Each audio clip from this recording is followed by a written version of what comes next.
Hey everyone, just want to chat to you today about reference checks and how Instagram can actually blow a tenant's cover. We have a lot of instances around reference checks. They're super vital. It's really important that we get the reference check process right, and it does take time. What we find at the moment is that we'll often get an application in this afternoon.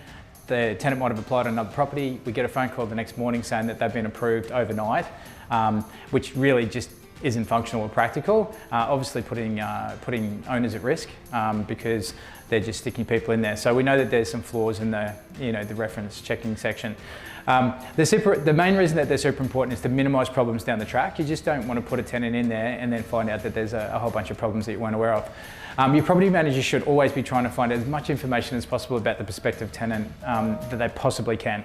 I've got a couple of tips around it. So my number one tip would be when you speak to the previous tenancy reference and their employer, go beyond just the yes and no questions. So what I mean by that is, with the employer, we're not just wanting to confirm how much they earn and how long they've been there for.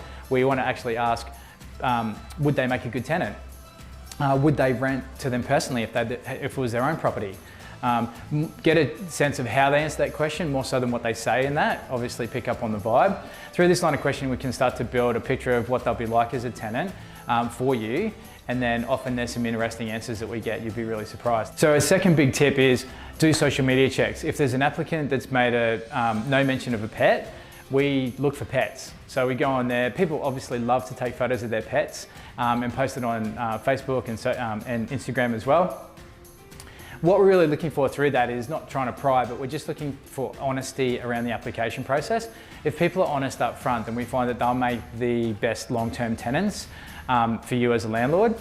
For us, it's not about pets or no pets or a good application. It's really just about helping you find a great tenant.